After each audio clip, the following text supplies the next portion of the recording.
పశ్చిమాసియాలో 2 వారాల పాటు కాల్పుల విరమణకు ఇరు దేశాలు అంగీకరించాయి. ఈ విషయంపై చర్చించడానికి విశ్రాంత కర్నల్ రమేష్ కుమార్ మనతో పాటు ఉన్నారు. ఆయనతో మా ప్రతినిధి శ్రీనివాస్ ముఖాముఖి ప్రత్యక్ష ప్రసారం ద్వారా చూద్దాం. పశ్చిమాసియాలో కీలక పరిణామం చోటు చేసుకుంది. ఈ యుద్ధం నేపథ్యంలో అమెరికా ఇరాన్ అదేవిధంగా అమెరికా ఇరాన్ మధ్య కీలక పరిణామం చోటు చేసుకుంది. అమెరికా ఇప్పటికే 2 నెలల పాటు కాల్పుల విరమణ ప్రకటించింది. ఇందుకు సంబంధించి తదుపరి అంశాలు ఏ విధంగా ఉండబోతున్నాయి అనే విషయాలను తెలుసుకోవడానికి మనతో పాటు విశ్రాంత కల్నల్ రమేష్ ఉన్నారు. ఆయన అడిగి ఇందుకు సంబంధించి మరిన్ని అంశాలు తెలుసుకుందాం. రమేష్ గారు, ప్రస్తుతం ఈ అమెరికా కీలకమైన నిర్ణయం తీసుకుంది, కాల్పుల విరమణకు ముందుకొచ్చింది. అదేవిధంగా ఇరాన్ కూడా ఇందుకు ఒప్పుకుంది. అయితే ఈ తదుపరి పరిణామాలు ఏ విధంగా చూడవచ్చు? సో ముఖ్యంగా ఏంటంటే ఈ 39 రోజుల భీషణ యుద్ధం జరిగింది అమెరికా ఇజ్రాయెల్ తరఫు నుంచి మరియు ఇటు సైడ్ ఇరాన్ మధ్యలో. సో ఈ 39 రోజుల్లో చాలా బీభత్సం జరిగింది. ప్రపంచం చాలా నష్టపోయింది. ఆయిల్ ప్రైసెస్ చాలా పెరిగిపోయినాయి. రూపీ ప్రైస్ కూడా పెరిగిపోయినది. గోల్డ్ సిల్వర్ వీటి ప్రైస్ తగ్గిపోయినాయి. ప్రపంచం అంతా అల్లకల్లోలం అయిపోయినాయి. ఎల్పిజి, పెట్రోల్, క్రూడ్ అన్నిటికీ కూడా వాటి మీద ఎఫెక్ట్ పడడం జరిగింది. కాబట్టి ఇప్పుడు 2 వారాలటువంటి ఏదైతే యుద్ధము ఆపుతున్నామో అని చెప్పేసి ఇద్దరు సీజ్ ఫైర్ చేశారో ఇది చాలా మంచి పరిణామం అని చెప్పేసి మనం గమనించాలి. ఫస్ట్. రెండో మాట ఏంటి అంటే ఈ సీజ్ ఫైర్ వాళ్ళు ఎందుకు అనౌన్స్ చేశారు? మొన్నటి దాకా ఏంటంటే ఫస్ట్ అమెరికా పెట్టిన ప్లాన్ ఏంటి అంటే మేము ఇరాన్లో వాళ్ళు న్యూక్లియర్ స్థావరాలు వారి న్యూక్లియర్ ఎన్రిచ్మెంట్ మొత్తం మేము బంద్ చేసి ఇరాన్ న్యూక్లియర్ క్యాపబిలిటీ ధ్వంసం చేస్తాము, అందుకని మేము యుద్ధం స్టార్ట్ చేసాము అన్నారు. అది ఎవరికి అర్థం కాలేదు. ఎందుకంటే సంవత్సరం క్రితం కూడా ఇదే మాట అన్నారు. 12 డే వార్లో అప్పుడు కూడా మేము న్యూక్లియర్ ఫెసిలిటీస్ అంతా ధ్వంసం చేసామన్నారు. మళ్ళీ రెండోసారి కూడా స్టార్ట్ చేశారు. ఓకే, అది కూడా ఒప్పుకుందాము. రెండో మాట వాళ్ళు ఏమన్నారు అంటే ఇక్కడ ఇరాన్లో మేము రెజీమ్ చేంజ్, అక్కడ ఉన్నటువంటి రాజులు ఎవరుతున్నో వారందరినీ హతమార్చేసి కొత్త రాజ్యాంగాన్ని మేము తీసుకొస్తామని చెప్పి అన్నారు. సరే, ఆ ప్రకారంగా వాళ్ళ ఖొమేని గారిని చంపారు. ఆ తర్వాత వాళ్ళ చాలా మంది లీడర్స్ అందరిని చంపేశారు. కొత్త లీడర్స్ వచ్చారు. కానీ అక్కడ రెజీమ్ చేంజ్ ప్రజల్లో ఏదైతే ఇదివరకు వచ్చేసి మళ్ళీ ఒక డెమోక్రసీ లాగా వస్తుందని చెప్పి అందరూ ఊహించినటువంటి ఆ ప్రకారంగా అయితే ఏం జరగలేదు. కానీ దానికి ప్రతీకారంగా ఇరాన్ ఏం చేసింది అంటే అమెరికాని అయితే అంత దూరం కొట్టలేదు. కానీ దగ్గర ఉన్నటువంటి గల్ఫ్ దేశాలు Saudi, Oman, Qatar, Bahrain, Kuwait ఇటువంటి దేశాలు అన్నిట్లో ఉన్నటువంటి అమెరికన్ మిలిటరీ స్థావరాలన్నిటి మీద వాళ్ళు దాడులు చేసేసి వాటిని ధ్వంసం చేశారు. అంతేకాకుండా యుఏఈ కొన్ని దేశాల్లో వాళ్ళ ఎయిర్పోర్ట్ లేక వాళ్ళ స్థావరాలు, వాళ్ళ పెట్రోల్ ఆయిల్ రిఫైనరీస్ వీటన్నిటి కూడా ధ్వంసం చేశారు. దీనివల్ల జరిగింది ఏంటి అంటే ఒక ఆయిల్ క్రైసిస్ అనేది మన ప్రపంచం అందరిలోకి వచ్చింది. మూడోది వాళ్ళు చేసినటువంటి ఏస్ ఏదైతే అంటారో లేకపోతే మన బ్రహ్మాస్త్రం ఏం చేస్తారు అంటే చాలా వరకు ప్రపంచంలో ఉన్నటువంటి ట్రేడ్, ముఖ్యంగా ఈ ఆయిల్ ట్రేడ్ అయితే స్ట్రైట్ ఆఫ్ హార్మోజ్ నుంచి పోతుంది. ఆ స్ట్రైట్ ఆఫ్ హార్మోజ్ ని వాళ్ళు ఆపేసేసారు. కేవలం మిత్ర దేశాలు మనలాంటి ఇండియా కానీ లేక జపాన్ కానీ లేక చైనా కానీ ఇటువంటి కొన్ని దేశాల వరకు వాళ్ళు మాత్రమే వాళ్ళు కొన్ని షిప్స్ ను వాళ్ళు పర్మిట్ చేశారు. కాబట్టి ఇటువంటి పరిస్థితుల్లో అమెరికా వాళ్ళు చేయవలసినటువంటి వాళ్ళకి రావాల్సిన టార్గెట్ ఏదైతే ఉన్నదో ఆ ఫస్ట్ 2 టార్గెట్స్ వాళ్ళు పక్కన పెట్టేశారు. మేము ఆల్రెడీ అచీవ్ అయిపోయాం, న్యూక్లియర్ స్థావరాలను ధ్వంసం చేసేసాము. ఆ తర్వాత రెజీమ్ చేంజ్ కూడా, ఎందుకంటే పాత వాళ్ళందరూ వెళ్ళిపోయారు, కొత్త వాళ్ళందరూ కొంచెం సాఫ్ట్గా ఉన్నారు, వీళ్ళు మర్యాదగా మాట్లాడుతున్నారు. కాబట్టి మన ప్రపంచానికి వీళ్ళతో ఏం నష్టం లేదు. ఇప్పుడు ఈ స్ట్రైట్ ఆఫ్ హార్మోజ్ మేము ఎట్లయినా ఓపెన్ చేస్తాము, మీరు స్ట్రైట్ ఆఫ్ హార్మోజ్ ఓపెన్ చేయకపోతే మీ కర్గ్ ఐలాండ్స్ మీ దేశాన్ని మొత్తాన్ని ధ్వంసం చేసి మన రాతి యుగానికి మేము తీసుకుపోతామని చెప్పి బెదిరించారు. కానీ అటువంటి బెదిరించిన అమెరికా కూడా రియలైజ్ అయిపోయింది ఏమిటి అంటే ఏ ప్రకారం కూడా మళ్ళా ఇరాన్ మీద మళ్ళా వాళ్ళు యుద్ధం కొనసాగిస్తే వాళ్ళు ఇంకా గల్ఫ్ దేశాల్లో ఉన్నటువంటి అన్ని స్థావరాల మీద కూడా ధ్వంసం చేసేసి ప్రపంచంలో అల్లకల్లోలం సృష్టించి దానివల్ల అమెరికాకి చెడ్డ పేరు వస్తుందని చెప్పి ఒక విశ్లేషకులు చెప్తున్నారు. రెండోది ఈ ప్రకారంగా విశ్లేషకులు చెప్తుంది ఏంటి అంటే అమెరికా వాళ్ళ కావాల్సిన ఎయిమ్ వాళ్ళు అచీవ్ చేయలేకపోయారు. ఇది కేవలం ఇజ్రాయెల్ చేసినటువంటి ఇజ్రాయెల్ అమెరికాని పురిగొల్పితే అమెరికా వాళ్ళ మీద దాడి చేశారని చెప్పేసి, కాబట్టి ట్రంప్ కూడా ఒక ప్రకారంగా నేను వెనకకి వెళ్ళిపోతున్నాను, మేమేం చేయదలుచుకున్నామో మాకేం రావాలో మాకేం వచ్చింది అని చెప్పేసి చెప్తారు. ఇది ఒక రెండవ రకమైన విశ్లేషకులు. మూడో రకమైన విశ్లేషకులు చెప్పడం ఏమిటి అంటే అమెరికాలో ఇప్పుడు వచ్చే 5-6 నెలల లోపల అక్కడ మిడ్ టర్మ్ ఎలక్షన్ జరిగిపోతున్నాయి. రాను రాను ట్రంప్ ఏదైతే పాపులారిటీ అది పడిపోతుంది.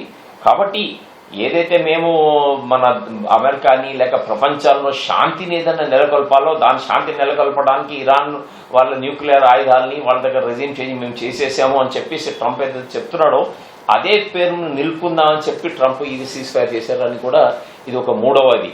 నాలుగోది ఏంటి అంటే కొంతమంది ఇది చెప్పడం ఏమిటి అంటే ఫైనాన్షియల్లో కూడా ఈ ట్రంప్ అనే అతను బేసికలీ ఆయన బిజినెస్ మ్యాన్, ఆ తర్వాత పొలిటీషియన్, ఆ తర్వాత అసలు ఇంకా ఆయన స్టేట్స్ మ్యాన్ కాదని కూడా చాలా మంది అంటున్నారు. ఆయనకు కావాల్సిన బిజినెస్ ఏదైతే స్టాక్ మార్కెట్స్ కానీ ఆయిల్ ద్వారా కానీ లేక ఏ ప్రకారంగా కానీ ఆయనకు రావాల్సినటువంటి డబ్బులు ఆయన తెచ్చుకున్నాడు. ఆయన మిత్రులు ఆయన ఇండస్ట్రియల్స్ ఎవరైతే ఉన్నారో వాళ్ళందరికీ వచ్చేసినాయి. కాబట్టి ఇది కేవలం ఒక బిజినెస్ పరంగా ఇది ఒక యాక్టివిటీ ఇచ్చారని చెప్పేసి కూడా ఇట్లా రకరకాలుగా విశేషకులు చెప్తున్నారు. ఏది ఏమైనా కానీ మనకి ఒక మంచి ఉద్దేశం మంచి పాయింట్ ఏంటి అంటే ఇప్పుడు ప్రస్తుతము దీనిలో ఉన్నటువంటి కాల్పుల విరమణ కొన్ని రోజుల కోసం అని చెప్పి వీళ్ళు స్తంభించారు. దానివల్ల రెండో పాయింట్ ఏంటి అంటే పాకిస్తాన్లో అమెరికా తరఫు నుంచి అమెరికా వైస్ ప్రెసిడెంట్ దాని తర్వాత కుష్నర్ అండ్ విట్కాఫ్ వారైతే ఉన్నారో జేడీ వ్యాన్స్ వాళ్ళ వైస్ ప్రెసిడెంట్ వీళ్ళందరూ కలిసి శుక్రవారం అంటే ఎల్లుండి వీళ్ళు వాళ్ళ టాక్స్ జరగబోతున్నాయి. ఈ టాక్స్లో ఈ వాళ్ళు ఏదైతే 10 పాయింట్స్ ఫస్ట్ ఇరాన్ 15 పాయింట్లు పెట్టింది. కానీ ఆ 15 పాయింట్ల తర్వాత ఇప్పుడు ఆ యుద్ధము కొన్ని రోజుల తర్వాత డిస్కషన్ జరిగిన తర్వాత ఇప్పుడు దానికి 10 పాయింట్లకు వచ్చారు. సో అది 10 పాయింట్ల మీదనే డిస్కస్ జరుగుతుంది అని చెప్పేసి ఇది ఒక విషయంగా మనం ఆలోచించవచ్చు. ఇంకొక విషయం మనకి తెలుస్తుంది ఏంటి అంటే ఈ కాల్పుల విరమణకి ఇరాన్ని చైనా వారు ఒప్పించారు అని చెప్పేసి కూడా మనకు తెలుస్తుంది. ఎందుకంటే చైనా ఇరాన్కి మిత్ర దేశం. రష్యా, చైనా వీరు ఇరాన్కి కావాల్సిన టెక్నాలజీ, కావాల్సిన మిజైల్స్, వాళ్ళటువంటి ఇంటెలిజెన్స్ కూడా వాళ్ళు సమకూర్చారు ఈ యుద్ధంలో. దానివల్లనే వాళ్ళు అమెరికా స్థావరాలని చాలా వరకు ధ్వంసం చేయగలిగారని చెప్పేసి మనకు తెలియజేశారు. కాబట్టి దీంట్లో చైనా ఒక కీలక పాత్ర పోషించిందని తెలియజేస్తుంది. ఈ పాకిస్తాన్లో జరుగుతున్న టాక్స్ బేసికలీ ఇది అమెరికా వాళ్లే పాకిస్తాన్ నోటి నుంచి వాళ్లే చెప్పించారు. పాకిస్తాన్ వాళ్ళు క్లెయిమ్ చేసుకుంటున్నారు మేము చేసామని, కానీ యాక్చువల్గా అది టెక్నాలజీ ఆల్రెడీ ప్రూవ్ అయిపోయింది. ట్వీట్స్ వచ్చేసినాయి. ఏంటి అంటే అమెరికా వాళ్లే చెప్పారు ఇట్లా పాకిస్తాన్లో టాక్స్ చేయమని చెప్పి, దాన్ని పాకిస్తాన్ ప్రపోజ్ చేశారని చెప్పి మనకు తెలుస్తుంది. ఇక్కడ ముఖ్యమైన విషయం ఏంటి అంటే ఇప్పుడు ఈ డిస్కషన్లో ఏం జరగబోతుందంటే అందరికీ ఇదే ఉత్సాహం అన్నమాట. ఏమి జరగబోతుంది అంటే ఇప్పుడు వీళ్ళు ఇదివరకు స్ట్రెయిట్ ఆఫ్ హార్మోజ్లో నుంచి అన్ని షిప్స్ కూడా, ఎందుకంటే అది ఇంటర్నేషనల్ వాటర్లో ఎవరైనా వాణిజ్యం వాళ్ళ షిప్స్ ఫ్రీగా తీసుకుపోవచ్చు. కానీ ఈ యుద్ధం జరిగిన తర్వాత ఇరాను ఆ షిప్స్ల మీద $2 మిలియన్ నుంచి $7 మిలియన్ వరకు ఇంకా ఏదో చాలా హాఫ్ కాస్ట్లు ఉన్నాయండి దానివన్నీ వాళ్ళన్నిటి వేసేసి వాళ్ళు డబ్బులు సంపాదిస్తూ దాదాపు రోజుకి 8 నుంచి $10 మిలియన్ ఏదో, సంవత్సరానికి ఒక $10 బిలియన్ ఏదో వేరే క్యాలిక్యులేషన్స్ అన్ని రకరకాల క్యాలిక్యులేషన్స్ వస్తున్నాయి. ఆ క్యాలిక్యులేషన్లో వాళ్ళు సగం ఒమాన్కి కూడా ఇస్తామని చెప్పారు. ఎందుకంటే ఒమాన్ కూడా షేర్ చేసుకుంటారు కాబట్టి ఆ స్టేట్ ఆఫ్ హార్మోజ్ది వీళ్ళిద్దరి మధ్య వీళ్ళు డబ్బులు పంచుకుంటున్నారు. అది ఇరాన్ ఒప్పుకుంటుందా లేదా అన్నది ముఖ్యమైన విషయము. ఎందుకంటే ఈ యుద్ధంలో ఇరాన్కి చాలా చాలా చాలా నష్టం జరిగింది. అటువంటి నష్టాన్ని వాళ్ళు పూడ్చుకోవడానికి, వాళ్ళ స్థావరాన్ని మళ్ళీ వాళ్ళు బాగు చేసుకోవడానికి, వాళ్ళ ఆయుధాలు వాళ్ళు మనకు తెచ్చుకోవడానికి వాళ్ళకి డబ్బులు కావాలి. కాబట్టి ఎట్లయినా ఇరాన్ దీనికి ఒప్పుకుంటుందా, లేకపోతే వాళ్ళు వేసే ఏదో పెనాల్టీ ఏదైతే ఉందో ఆ టోల్ ఛార్జెస్ ఏదో ఉందో దాన్ని తగ్గిస్తారా, ఏ ప్రకారంగా వాళ్ళు చేస్తారన్నది మనము చూడాల్సింది. లాస్ట్ అండ్ ఫైనల్ దీంట్లో డిస్కషన్ ఏం జరుగుతుంది అంటే లేటెస్ట్గా ప్రెసిడెంట్ ట్రంప్ ఏమన్నారు అంటే ఈ గల్ఫ్ దేశాలు, ఇరాన్ వీటన్నిటిలో జరిగినటువంటి ధ్వంసంలో వీళ్ళని రీకన్స్ట్రక్ట్ చేయడానికి, వీళ్ళ బిల్డింగ్స్, ఇన్ఫ్రాస్ట్రక్చర్, స్థావరాలు మళ్ళీ తీసుకురావడానికి అని చెప్పి మేము సహాయం చేస్తామని చెప్పన్నారు. ఇరాన్ వాళ్ళు అమెరికా సహాయం తీసుకుంటారా లేదా అన్నది మనకు తెలియదు. కానీ డెఫినెట్గా గల్ఫ్ దేశాల్లో అమెరికా వాళ్ళు వాళ్ళ స్థావరాలని మళ్ళీ పుంజుకోవడానికి, ఇన్ఫ్రాస్ట్రక్చర్కి చాలా బూస్ట్ వస్తుంది. సో మళ్ళీ అదే టాక్ జరుగుతుంది ఏంటంటే ట్రంప్ బిజినెస్ మ్యాన్ కాబట్టి ఆయన బిజినెస్ పెంచుకోవడానికి అని చెప్పేసి ఈ సీజ్ ఫైర్స్, ఈ రీకన్స్ట్రక్షన్ మేము చేస్తాము అని చెప్పేసి అంటున్నారని చెప్పేసి తెలియజేస్తారు. Last but not the least ఏంటి అంటే ఇరాన్ వాళ్ళు బహుశా చైనా సహాయం తీసుకొని, భారతదేశం ఆల్రెడీ మన చాబార్ పోర్ట్ చాలా వరకు డెవలప్ చేసాము, భారతదేశ సహాయం తీసుకొని మనం వాణిజ్యపరంగా మళ్ళీ ఇన్ఫ్రాస్ట్రక్చర్లో మనం డెవలప్ చేయొచ్చు. ఆ ప్రకారంగా ఇక్కడ శాంతి భద్రతలు నెలకొల్పడానికి మన భారతదేశం కూడా చాలా ముందు అడుగు ఉన్నది అని చెప్పేసి చాలా వార్తలు వస్తున్నాయండి. సార్, మరోవైపు ఇప్పుడు పశ్చిమాసియాలో యుద్ధ తాత్కాలిక విరమణకు ఎటువంటి పరిస్థితులు దారితీశాయి? సో ఇప్పుడు ఏంటి అంటే స్ట్రైట్ ఆఫ్ హార్మోజ్ నుంచి ముఖ్యంగా ఏదైతే వాళ్ళ ఇరాన్ వాళ్ళ దగ్గర ఉన్నటువంటి బ్రహ్మాస్త్రం ఉన్నదో, స్ట్రైట్ ఆఫ్ హార్మోజ్ నుంచి రావాల్సిన క్రూడ్ ఆయిల్, రావాల్సినటువంటి వాణిజ్య నౌకలను అన్నింటినీ కూడా ఆపేశారు. దీన్ని ఆపడం వల్ల ఏమిటి అంటే అందరికీ క్రూడ్ ఆయిల్, ఎల్పిజి, ముఖ్యంగా ఫెర్టిలైజర్ ఇప్పుడు 2-3 నెలల్లో కూడా మనకి అన్ని సోయింగ్ సీజన్ స్టార్ట్ అయిపోతాయి. మే, జూన్లో ఆల్రెడీ మన వ్యవసాయం స్టార్ట్ అయిపోతాయి. వీటన్నిటి కరువు వచ్చేసి ప్రపంచంలో ఒక గ్లోబల్ ఎకనామిక్ డౌన్ టర్న్, లేకపోతే ఒక ఆహార సంపత్తులు వాటి మీద సంక్షోభం వచ్చే అవకాశం ఉంటుంది అని చెప్పేసి అన్ని దేశాలు కూడా వీటిని ఆలోచించి ఇరాన్, అమెరికాకి ఈ విషయం తెలియజేయటం జరిగింది. ఒకటి.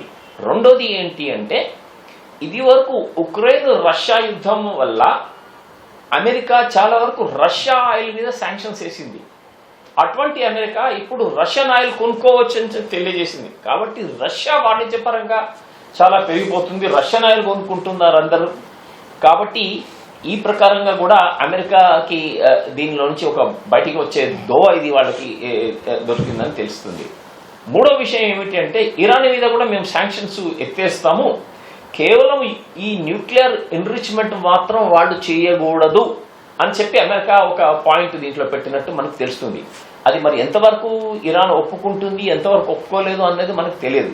ఎందుకంటే గతంలో కూడా సంవత్సరం క్రితం 12 రోజుల యుద్ధం జరిగినప్పుడు ఇరాన్ వారి న్యూక్లియర్ స్థావరాలు, వాటి ఆయుధాలన్నీ మేము ధ్వంసం చేసాం, వాళ్ళకి అసలు ఇప్పుడు న్యూక్లియర్ కెపబిలిటీయే లేదు అని చెప్పేసి అమెరికా వాళ్ళు అన్నారు. కానీ సంవత్సరం తిరిగే లోపల మళ్ళీ వాళ్ళు 60% వరకు యురేనియం ఎన్రిచ్ చేశారు. దాదాపు 450 కేజీల వరకు యురేనియం వాళ్ళు సంపాదించగలరని చెప్పి వస్తుంది. సో కాబట్టి అది ఇరాన్ ఒప్పుకుంటుందా లేదా అన్నది మనకు తెలియదు.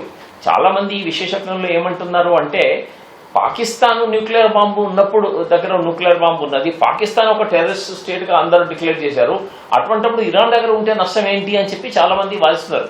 కానీ దానికి ఇజ్రాయెల్, జ్యూస్ వాళ్ళు ఒప్పుకోవట్లేదు. ఎందుకంటే బేసిక్ ఎనిమీ ఇజ్రాయెల్కి ఇరాను, లేకపోతే ఇరాన్కి ఇజ్రాయెల్ అని చెప్పి తెలియజేస్తారు.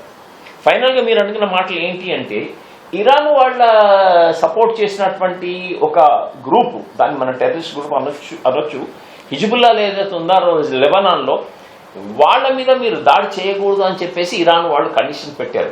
కానీ ఇజ్రాయెల్ వాళ్ళు ఆ కండిషన్కి ఒప్పుకోవట్లేదు. ఎందుకంటే ఇజ్రాయెల్ ఇప్పటికీ కూడా లెబనాన్ మీద దాడి చేస్తూనే ఉంది. ఈ రోజు కూడా దాడి చేశారు.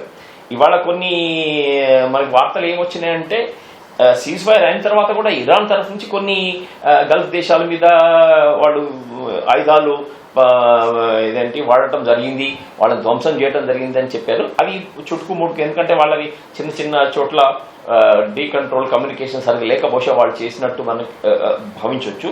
కానీ ఏమైనా కానీ ఈ టాక్స్లో ఇవన్నీ విశేషాలు వాళ్ళు డిస్కస్ చేయడం జరిగి ప్రపంచంలో గ్లోబల్గా ఈ టెర్రరిజంని కానీ లేకపోతే ఈ యుద్ధ వాతావరణాన్ని కానీ తగ్గించి శాంతియుతమైనటువంటి వాతావరణాన్ని తేవటానికి అని చెప్పి ఈ టాక్స్ ముందరికి వెళ్తాయని చెప్పేసి నేను భావిస్తున్నానండి.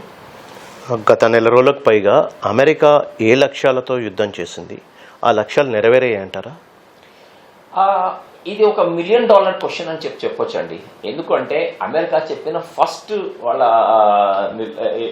వాళ్ళు కోరుకున్నది ఏంటి అంటే న్యూక్లియర్ ఎన్రిచ్మెంట్ కెపబిలిటీ, న్యూక్లియర్ స్థావరాలు, వీళ్ళ ఇంటర్కాంటినెంటల్ బ్యాలిస్టిక్ మిజైల్, వీటన్నిటిని మేము ధ్వంసం చేస్తామని చెప్పి అన్నారు. వాటన్నిటిని వాళ్ళు ధ్వంసం చేసిన మాట నిజమే, కానీ ఇప్పటికీ వాళ్ళ ఎన్రిచ్మెంట్ యురేనియం వాళ్ళ దగ్గరే ఉన్నది. సో కాబట్టి అమెరికా ఏం చెప్తుందంటే మాది ఇది విక్టరీ, ఎందుకంటే మేము న్యూక్లియర్ స్థావరాలను మేము ధ్వంసం చేశాము అని చెప్పి అంటారు. రెండోది అమెరికా కోరుకున్న లక్ష్యం ఏమిటి, మేము అక్కడ రెజ్యూమ్ చేంజ్ చేస్తామన్నారు.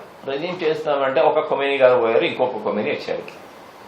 ఆ తర్వాత వాళ్ళ ఐఆర్జీసీ ఒక కమాండర్ పోయాడు, ఇంకొక కమాండర్ వచ్చాడు. ఒక నేవీ కమాండర్ పోయాడు, ఇంకొక నేవీ కమాండర్ వచ్చాడు. వాళ్ళ ఇరానియన్ మిస్సింగ్ ఇస్ నేమ్, ఒక మినిస్టర్ని వాళ్ళు హతమార్చారు, ఇంకొక మినిస్టర్ వచ్చి వాళ్ళ పెష్కియాను, అరాగ్జీ ఫారిన్ మినిస్టర్ వాళ్ళు వచ్చారు. కాబట్టి అమెరికా ఏం చెప్పుకుంటుందంటే మేమైతే టాప్ లీడర్షిప్ మొత్తం చంపేశాం, ఇప్పుడు సెకండ్ లెవెల్ ఆఫ్ లీడర్షిప్ వచ్చేసింది, వీళ్ళు చాలా మెత్తగా ఉంటారు, కాబట్టి వీళ్ళతో మనకేం నష్టం లేదు అని చెప్పి ఇది కూడా అమెరికా విక్టరీగా క్లెయిమ్ చేసుకుంటారు. కాబట్టి ఇది అమెరికా మా విక్టరీని వాళ్ళు క్లెయిమ్ చేసుకుంటున్నారు. ఇరాన్ వాళ్ళు ఏమంటున్నారంటే అమెరికా మమ్మల్ని ఏం చేయలేకపోయారు, అందుకని వాళ్ళు కూడా సీజ్ ఫైర్ చేశారని చెప్పేసి ఇరాన్ వాళ్ళు తెలియజేస్తున్నారు. యుద్ధం మూలంగా ఇరాన్ ఏ మేరకు నష్టపోయింది, ఆ నష్టాన్ని ఎవరు భర్తీ చేసే అవకాశం? ఇది కూడా చాలా ముఖ్యమైన క్వశ్చన్ అండి. ఎందుకు అంటే ఇరాన్ చాలా వరకు నష్టపోయిందన్న విషయం మాత్రం గ్యారంటీగా అందరికీ తెలుసు. ఎందుకంటే వాళ్ళ న్యూక్లియర్ స్థావరాలు ధ్వంసం చేశారు, వాళ్ళ ఆయిల్ రిఫైనరీస్ని ధ్వంసం చేశారు, వాళ్ళ నౌకా దళాల్ని ధ్వంసం చేశారు, ఐఆర్ఎస్ డేనా, ఆ తర్వాత డిగో గార్షా, దాని మీద కూడా వాటి చోట్ల కూడా వీళ్ళు ధ్వంసం చేశారు, కర్గ్ ఐలాండ్స్ మీద ధ్వంసం చేశారు. డెఫినెట్గా ఇరాన్కి వీళ్ళు అమెరికా, ఇజ్రాయెల్ ఇద్దరు కలిసేసి చాలా నష్టపరిచారు. అయినా కానీ ఇరాన్ అదొక స్వాభిమానంగా తీసుకున్నది. వాళ్ళు మేము ఎట్లయినా కానీ మా దేశాన్ని మాత్రం మేము నిలబెట్టుకుంటాము అని వాళ్ళు, మేము లాస్ట్ మ్యాన్ లాస్ట్ బుల్లెట్ వరకు మేము ఫైట్ చేస్తామని చెప్పి ఇరాన్ వాళ్ళు దిగలేదు. కాకపోతే ఫ్యూచర్లో ఇరాన్ మళ్ళా వాళ్ళని రీబిల్డ్ చేసుకోవాలి. ఇరాన్ రీబిల్డ్ చేసుకోవాలంటే వాళ్ళకి ముఖ్యంగా రష్యా మరియు చైనా పూర్తి తరగా సహాయం చేస్తుంది. దాని తర్వాత భారతదేశం కూడా దాంట్లో కొంత భాగం పంచుకుంటుంది, ప్రపంచ దేశాలు కూడా భాగంగా పంచుకుంటారు. ఎందుకంటే ఇప్పుడు వాళ్ళు ఏమంటున్నారంటే స్టేట్ ఆఫ్ హార్మోజ్ నుంచి మీరు నౌకలు తీసుకుపోవాలంటే మాకు కొన్ని $1 మిలియన్ ఇస్తే తప్ప మేము తీసుకుపోవాలి. దానివల్ల వాళ్ళు కొంచెం ఆదాయం తీసుకొచ్చి వాళ్ళ స్థావరాల్ని, వాళ్ళ ఇన్ఫ్రాస్ట్రక్చర్ని మళ్ళీ డెవలప్ చేసుకోవడానికి ప్రయత్నం చేస్తారు. మనం ఒక్క విషయం చాలా ముఖ్యంగా గమనించాల్సి ఏంటి అంటే ఇరాన్ ద్వారా వాణిజ్యం చేయడానికి ఒక మంచి రూట్ ఉన్నది. భారతదేశం కూడా అందుకనే చెప్పేసి ఇరాన్ దగ్గర చవార్ పోర్ట్ మనము నిర్మాణించడానికి చెప్పి మనము చాలా ప్రోత్సాహం, సహాయం కూడా చేశామన్నమాట. కాబట్టి వాణిజ్యపరంగా ఇరాన్ ద్వారా వెళ్ళటానికి అన్ని దేశాలు కూడా ఇరాన్కి డైరెక్ట్గా కానీ లేక ఇండైరెక్ట్గా కానీ ఏదో ఒక ప్రకారంగా వాళ్ళకి సహాయం చేస్తారు. రాబోయే కాలంలో వాళ్ళు మళ్ళీ వాళ్ళ ఇన్ఫ్రాస్ట్రక్చర్ డెవలప్ చేసుకుంటారని చెప్పేసి నేను ఊహిస్తున్నానండి. అయితే నిజంగా ఇరాన్ వద్ద యురేనియం నిల్వలు ఉన్నాయా? అది ఇరాన్ వాళ్ళే చెప్తున్నారండి, మా దగ్గర ఉన్నాయని చెప్పి వాళ్ళు అంటున్నారు. మొన్న 2 రోజుల కింద జరిగినటువంటి ఆపరేషన్లో అమెరికా వాళ్ళు ఏమిటంటే మేము వాళ్ళు పంపినటువంటి F-15 విమానం ఏదైతే కూల్చారో అది యాక్చువల్గా ఇరాన్ వాళ్ళు చెప్పడం ఏమిటి అంటే వాళ్ళ దగ్గర ఉన్నటువంటి 450 కేజీలు యురేనియం ఎట్లా వీళ్ళు దొంగతనంగా ఎత్తుకుపోదామని చెప్పేసి అమెరికా వాళ్ళు వచ్చారు, మేము వాళ్ళ విమానాలు కూల్చేసాం, ఆ తర్వాత వాళ్ళ ఇంకా కొన్ని విమానాలు వచ్చి వాళ్ళ పైలట్ని తీసుకుపోవడానికి ప్రయత్నం చేశారు, ఆ తర్వాత తీసుకుని వెళ్ళిపోయారని చెప్పేసి కూడా కథలు వస్తున్నాయి. కానీ ఇరాన్ వాళ్ళ దగ్గర ఇంకా యురేనియం ఉన్నట్టే మనకి ప్రస్తుతము వార్తలు వస్తున్నాయండి. పాకిస్తాన్ కావచ్చు, ఈజిప్ట్ కావచ్చు, అదేవిధంగా తుర్కియా కావచ్చు, ఈ మూడు దేశాలు వీటికి అమెరికా వీటి కాల్పుల విరమణకు ఏ రకంగా వీళ్ళు మధ్యవర్తిత్వం వహించారు? అన్ని దేశాలు కూడా ఏ ప్రకారంగా చూసినా కానీ నష్టపోయాయండి. కాబట్టి దాంట్లో పాకిస్తాన్ కానీ, ఈజిప్ట్ కానీ, టుర్కీ కానీ, గల్ఫ్ దేశాలన్నీ Saudi, UAE, Qatar, Kuwait, Oman, ఇవి ప్రతి దేశం కూడా దీంట్లో నష్టపోయింది. కొంత పరంగా మన భారతదేశంలో ఉన్న నిల్వలు కూడా కొంచెం అయిపోతున్నాయి. ఇరాన్లో మనం ఉన్నటువంటి మంచి సంబంధాలుగా కొంత ఎల్పిజి ఆయిల్ మన దగ్గరకు వచ్చేసింది. రష్యా దగ్గర ఉన్నటువంటి మంచి సంబంధాల వల్ల మనకి రష్యన్ ఆయిల్ వచ్చింది. కాబట్టి ప్రతి దేశము కూడా అన్ని దేశాలు కూడా ఇరాన్ తరఫు నుంచి లేక అమెరికాకి కానీ వాళ్ళు విజ్ఞప్తి డెఫినెట్గా చేసే ఉంటారు. భారతదేశం మొదటి నుంచి కూడా ఒక స్టాండ్ మీద ఉన్నది ఏంటి అంటే through diplomacy and through talks మీరు అన్ని ఇష్యూస్ రిజాల్వ్ చేసుకోవాలి, కానీ యుద్ధం చేయడం వల్ల ఏ ఇష్యూ రిజాల్వ్ చేసుకోలేదని చెప్పి భారతదేశం కూడా తెలియజేసింది. కాబట్టి అన్ని దేశాలు కూడా ప్రత్యక్షంగా కానీ పరోక్షంగా కానీ ఈ యుద్ధంలో కాల్పుల విరమణ కొన్ని రోజుల కోసం ఉపశమనం కోసం అని చెప్పేసి వాళ్ళు ప్రయత్నం చేసినట్టు తెలుస్తుంది. అండ్ డెఫినెట్గా ఇది ఒక పాజిటివ్ స్టెప్గా మనం తీసుకోవచ్చండి. ఈ ప్రస్తుతం ఈ తాత్కాలిక కాల్పుల విరమణ ఏదైతే ఉందో ఇది శాశ్వతంగా మారే అవకాశం ఉందా? అది మనం చెప్పడం చాలా కష్టం అండి. ఎందుకు అంటే ఎవరో ఒక చోట విశ్లేషకులు నేను వినటం ఏంటి అంటే ఇదివరకు కూడా అమెరికా 2-3 సార్లు ఇట్లా కాల్పుల విరమణ తాత్కాలికంగా మేము చేస్తామని అనౌన్స్ చేసింది. అది ఎందుకు చేసింది అంటే వాళ్ళ యుఎస్ఎస్ గెరాల్డ్ ఫోర్డ్ అండ్ ఆ తర్వాత వాళ్ళ లింకన్ ఏదైతే ఉన్నాయో అవి డ్యామేజ్ అయినాయి. ఆ తర్వాత వాళ్ళ యుఎస్ఎస్ ట్రిపోలీని తీసుకొచ్చి వాళ్ళు పెట్టారు. వాళ్ళ దగ్గర ఉన్నటువంటి పేట్రియట్ మిజైల్స్, వాళ్ళ దగ్గర ఉన్నటువంటి యుఎస్ MQ-9 రిపర్ డ్రోన్స్, చాలా ఆయుధాలు వాళ్ళందరికీ ఖర్చు అయిపోయినాయి. కాబట్టి వాళ్ళ ఆయుధాలు మళ్ళీ బిల్డప్ చేసుకోవడానికి అని చెప్పి వాళ్ళు సీజ్ ఫైర్ ఇచ్చారే కానీ ఇది నిజంగా కాల్పుల విరమణ కాలేదని చెప్పి గతంలో చాలా వార్తలు వచ్చినాయి. కాబట్టి ఇప్పుడు ఈ 2 వారాల తాత్కాలిక కాల్పుల విరమణలో అమెరికా మళ్ళొకసారి వాళ్ళ ఆయుధాలన్నీ, ఎందుకంటే వాళ్ళ ఆయుధాలు ఇవి ఒక్క రోజులో ఒక ఆయుధం తయారు కాదు. ఒక్కొక్క ఆయుధం వాళ్ళకి తయారు చేయాలి అంటే నెలలు సంవత్సరాలు పడతాయి. కాబట్టి ఈ మిజైల్స్, ఈ ఆయుధాలు వీటన్నిటిని మళ్ళీ వాళ్ళు సమర్చుకూర్చుకోవడానికి అని చెప్పేసి కూడా ఇది కాల్పుల విరమణ తాత్కాలికంగా చేశారని చెప్పి కొన్ని వార్తలు వస్తున్నాయి. కానీ నా ఉద్దేశం ప్రకారంగా ఇది ఒక పాజిటివ్ డైరెక్షన్కి వెళ్తుంది అని చెప్పేసి మనము భావించవచ్చు. ఎందుకు అంటే గత 4-5 రోజుల్లోగా ఈ వార్ ఫటీగ్ అనేది, అంటే ఈ యుద్ధం వల్ల వచ్చే వాళ్ళ ఫటీగ్ ఏదైతే ఉన్నదో అది మన ప్రపంచ దేశాల్లో కొంత కనిపిస్తున్నది. ఎందుకంటే అమెరికాలో చాలామంది ట్రంప్ అడ్వైజర్సు, దాని తర్వాత అమెరికన్ ఆర్మీ చీఫ్, వాళ్ళ డిఫెన్స్ అడ్వైజర్సు, ఇటువంటి చాలామంది వాళ్ళు రిజైన్ చేశారు. అంతేకాకుండా వాళ్ళ ఆర్మీలో కూడా వాళ్ళ ఆర్మీ సీనియర్ అధికారులు, సెంట్కామ్ అధికారులు కానీ లేక చాలామంది కూడా ఇది మనము ఒక రకంగా మన ఈ వార్ ఎస్కలేషన్ని తగ్గిస్తేనే బాగుంటుంది అని చెప్పి వాళ్ళ గవర్నమెంట్కి సూచనలు ఇచ్చినట్టు కూడా చాలామంది విశేషజ్ఞులు చెప్తున్నారు. కాబట్టి ఇది ఇంకా పూర్తిగా కొనసాగించే అవకాశము బహుశా ఉండకపోవచ్చు అని చెప్పేసి నేను భావిస్తున్నానండి. అయితే ఈ కాల్పుల విరమణ అనేది ఒక మంచి పరిణామాన్ని, అయితే శాశ్వతంగా కూడా ఈ కాల్పుల విరమణ దిశగా ఆయా దేశాలు ప్రయత్నించే అవకాశం ఉందని విశ్రాంత కల్నల్ రమేష్ చెబుతున్నారు. ఇది ప్రస్తుతం అయితే యుద్ధానికి సంబంధించి కల్నల్ రమేష్ చెబుతున్న అంశాలు. Over to you.